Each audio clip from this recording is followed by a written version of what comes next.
ಇವಳಿಗೆ nephrotic syndrome ಅಂತೇಳಿ ಒಂದು ಕಿಡ್ನಿ ರಿಲೇಟೆಡ್ ಪ್ರಾಬ್ಲಮ್ಮು. ಇದು ಹುಟ್ಟಿದ ಮಕ್ಕಳಿಂದ ಹಿಡಿದು ವಯಸ್ಸಾಗಿರೋ ತನಕ ಕಾಣಿಸ್ಕೋಬಹುದು.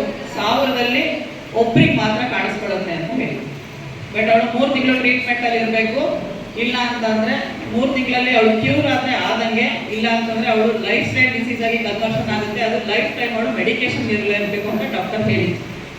ಬಟ್ ನ್ಯೂಟ್ರಿಷನ್ ಅಭ್ಯಾಸ ನಮಗೆ ಗೊತ್ತಿದ್ರಿಂದಾಗಿ ನ್ಯೂಟ್ರಿಷನ್ ಅವಳಿಗೆ ಯಾಕೆ ಆ ಥರ ಆಗಿದೆ ಅಂತೇಳಿ ತಿಳ್ಕೊಂಡು ಅವಳಿಗೆ ನ್ಯೂಟ್ರಿಷನ್ನ ಇನ್ನೂ ಜಾಸ್ತಿ ಅವಳಿಗೆ ಅಭ್ಯಾಸ ಮಾಡಿಸಿದ್ದಕ್ಕೆ, ಸೊ ಇದು ನ್ಯೂಟ್ರಿಷನ್ ಅವಳಿಗೆ ಚೆನ್ನಾಗಿ ಜಾಸ್ತಿ ಅವಳಿಗೆ ಪ್ರಾಬ್ಲಮ್ ಬಂದಾಗ ಆ್ಯಡ್ ಮಾಡಿದ್ದಕ್ಕೆ ವಿತಿನ್ 4 ಅವರಲ್ಲಿ ತೆಗೆದಿರೋ ಫೋಟೋ, ಬೆಳಗ್ಗೆ ಎದ್ದಾಗ ತೆಗೆದಿರೋ ಫೋಟೋ, ವಿತ್ 4 ಅವರಲ್ಲಿ ತೆಗೆದಿರೋ ಫೋಟೋ, ಇದು ವಿತ್ 15 ಡೇಸಲ್ಲಿ ತೆಗೆದಿರೋ ಫೋಟೋ.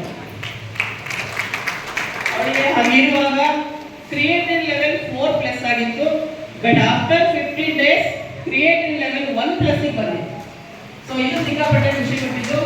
ಬಟ್ ಆವತ್ತಿಂದ ಇವತ್ತಿನವರೆಗೂ 2.5-3 ವರ್ಷ ಹತ್ತಿರ ಆಯಿತು. ಇವತ್ತಿನವರೆಗೂ ಸಣ್ಣ ಸಿಂಪ್ಟಮ್ ಕೂಡ ಕಾಣಿಸ್ಕೊಂಡಿಲ್ಲ.